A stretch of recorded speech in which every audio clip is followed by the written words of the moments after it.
வணக்கம். மற்றொரு காணொளியில் இணைந்து கொள்வதில் மகிழ்ச்சி. பிரித்தானிய அரசாங்கம் மிக முக்கியமான ஒரு தடை உத்தரவை பிறப்பித்திருக்கிறது. அதாவது இலங்கையினுடைய போர்க்காலங்களின் போது போர்க்குற்றவாளிகள் என கருதப்பட்ட சவேந்திர சில்வா உள்ளிட்ட முக்கிய குற்றவாளிகளுக்கு பிரித்தானிய அரசாங்கமானது தடை உத்தரவை பிறப்பித்திருக்கிறது.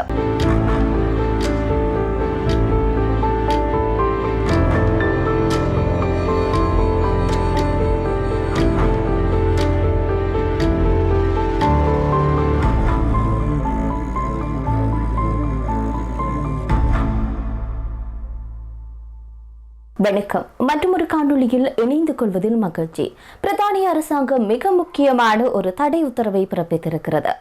அதாவது இலங்கையினுடைய போர்க்காலங்களின் போது போர்க்குற்றவாளிகள் என கருதப்பட்ட சவேந்திர சில்வா உள்ளிட்ட முக்கிய குற்றவாளிகளுக்கு பிரித்தானிய அரசாங்கமானது தடை உத்தரவை பிறப்பித்திருக்கிறது. பிரித்தானிய தமிழ் இளைஞர்களுடைய 3 வருட போராட்டத்திற்கு கிடைத்த ஒரு வெற்றியாக இதனை பார்க்கின்றார்கள். இலங்கையினுடைய முன்னாள் ராணுவ தளபதியும் யுத்த குற்றவாளியுமாக கருதப்படுகிற ஜெனரல் சவேந்திர சில்வா, மேலும் கடற்படை தளபதியான வசந்த கர்ணங்குட, ராணுவ தளபதியான ஜெகத் ஜெயசூரிய மற்றும் விநாயகமூர்த்தி முரளிதரன், அதாவது கருணா அம்மான் ஆகியோர் மீதுதான் பிரித்தானியா நேற்றைய தினம் தடை விதித்திருக்கிறது. 2020 நடைமுறைக்கு வந்த உலகளாவிய மனித உரிமைகள் தொடர்பான தடை விதிப்பு அதிகார சபையின் கீழ் இலங்கையில் இனப்படுகொலையில் ஈடுபட்ட ராணுவ தளபதி சவேந்திர சில்வா உள்ளிட்ட யுத்த குற்றவாளிகளை பிரித்தானிய அரசு தடை செய்ய உரிய நடவடிக்கை எடுக்க வேண்டும் என்று கோரி பிரித்தானியாவில் உள்ள இனப்படுகொலையை தடுப்பதற்கும் தண்டிப்பதற்குமான சர்வதேச மையம் பல வழிகளில் தொடர் போராட்டங்கள்ல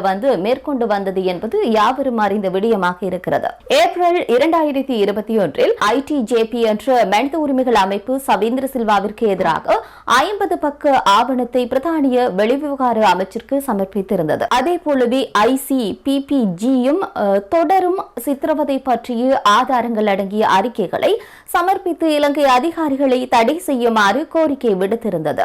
அதனைத் தொடர்ந்து ICPPGயை அனைத்து தமிழ் புலம்பெயர் அமைப்புகள், அனைத்து மனித உரிமைகள் அமைப்புகள், மனித உரிமை ஆர்வலர்கள், சித்திரவதையினால் பாதிக்கப்பட்டவர்கள் மற்றும் 2ஆம் தலைமுறை இளைஞர்களை ஒன்றிணைத்து இந்த போராட்டத்தை பல வழிகளில் முன்னெடுத்து சென்றிருக்கின்றார்கள். அந்த வகையில் பிரித்தானிய வாழ் இளைஞர்கள் காணொலி ஒன்றை வெளியிட்டுள்ளதுடன் இணையவழி கையெழுத்து போராட்டம் ஒன்றையும் ஆரம்பித்திருந்தனர். அவர்களுடைய முயற்சியில் மே மாதம் 18ஆம் தேதி, அதாவது 2021ஆம் ஆண்டு பிரித்தானிய பாராளுமன்றத்தினுடைய ஸ்கொட்லாந்து தேசிய கட்சியினுடைய பாராளுமன்ற உறுப்பினரான மக்லோக்லின் அன் மூலமாக ஒரு முன் பிரேரணை ஒன்று கொண்டு வரப்பட்டது. அதனைத் தொடர்ந்து அனைத்து பிரித்தானிய பாராளுமன்ற உறுப்பினர்களையும் தொடர்பு கொண்டு தொடர் சந்திப்புகளை நடத்தி இந்த பிரேரணைக்கு 33 பாராளுமன்ற உறுப்பினர்களுடைய ஆதரவு கையெழுத்தினூடாக பெறப்பட்டிருக்கிறது. கருப்பு ஜூலை தினத்தை முன்னிட்டு 2021ஆம் ஆண்டு ஜூலை மாதம் 23ஆம் தேதி பிரித்தானிய பிரதமருக்கு ICPPG என்ற அமைப்பு சமர்ப்பிக்கப்பட்ட மனுவிற்கு பிரித்தானிய அரசினுடைய வெளிவிவகார அமைச்சருடைய பதிலானது திருப்திகரமாக அமையவில்லை. இதனைத் தொடர்ந்து தான் பாதிக்கப்பட்டவர்கள் சார்பில் ஆயிரக்கணக்கான கடிதங்கள் அனுப்பி வைத்துள்ளதுடன் இதுவரை 100க்கும் மேற்பட்ட பாராளுமன்ற உறுப்பினர்களை சந்தித்து சவேந்திர சில்வா உள்ளிட்ட போர்க்குற்றவாளிகளை பிரித்தானியா தடை செய்ய FCDOவிற்கு அழுத்தம் கொடுக்குமாறு கோரிக்கை விடுத்திருந்தனர்.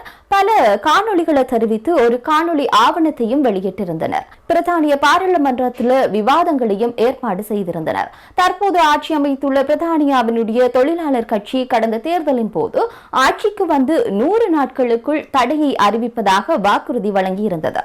ஆயினும் அதனை நடைமுறைப்படுத்த தாமதித்தல் ICPPGயினுடைய போராட்டத்தை தொடர்ந்து வந்ததுடன் தேர்தல் வாக்குறுதியை நிறைவேற்றும்படியும் பிரித்தானிய அரசிற்கு கோரிக்கை விட்டிருந்தது. இதன் அடிப்படையில் ITJP, redress, Sri Lanka combines, Tamil for labour மற்றும் பிரிட்டிஷ் தமிழ் கன்சர்வேட்டிவ்ஸ் ஆகிய அமைப்புகளுடைய கடும் உழைப்பின் விளைவாக பிரித்தானிய அரசு இலங்கை யுத்த குற்றவாளிகளை தடை செய்திருக்கிறது. அதற்கேற்ப பட்டியலையும் அறிவித்திருக்கிறது. இலங்கையில் இனப்படுகொலையின் போது பாதிக்கப்பட்டு தப்பி வந்தவர்கள், சித்திரவதையை அனுபவித்தவர்கள் மற்றும் பிரித்தானிய வாழ் இளைஞர்களுடைய தொடர் போராட்டத்திற்கு கிடைத்த வெற்றியாக இது பார்க்கப்படுகிறது. அது மட்டுமன்றி இனப்படுகொலையின் நீதி போராட்டத்தில் இது ஒரு ஆரம்ப புள்ளியாக அமையும் என்று சொல்லி எதிர்பார்த்திருக்கின்றார்கள். எவ்வாறான மாற்றங்களை இனி நடக்கப் போகிறது என்பதை பொறுத்திருந்துதான் பார்க்க வேண்டும். மற்றும் ஒரு காணொலியில் சந்திப்போம். நன்றி.